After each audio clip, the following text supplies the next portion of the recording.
আমার মালিকও মাঝে মাঝে কনফিউজ হয়ে যায়। চলার পথে তো কিছু কথা বলছি আমার সোশ্যাল মিডিয়ার মানুষদের নিয়ে।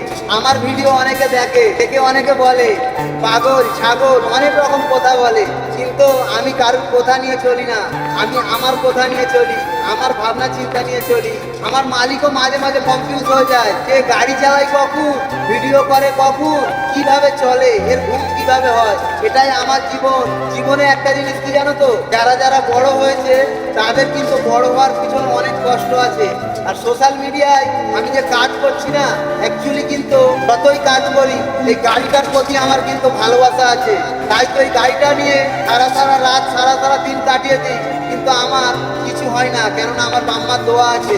আমারও ভিডিও একদিন ঘরে উঠে কাঁপবে, আমার মনের মধ্যে সে বিশ্বাসটা আছে।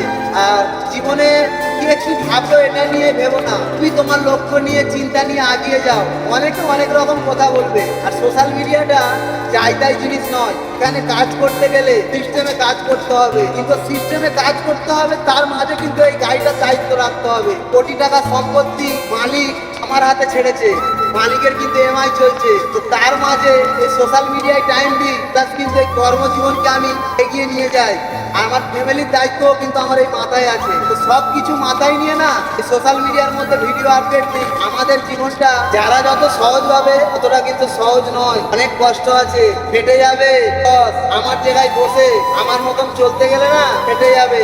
যাই হোক, এটাই জীবন বস, জীবনে কষ্ট করো। সময়টা এখন হয়তো একটু বেশি যাচ্ছে, কিন্তু এই সময়ের দাম একদিন তুমি অবশ্যই পাবে। তাই চলতে থাকো, হাসি খুশির সাথে চলতে থাকো। হ্যাঁ, শরীরে রেস্ট অবশ্যই দরকার আছে, আমরাও রেস্ট নিই, কিন্তু শর্টের মধ্যে।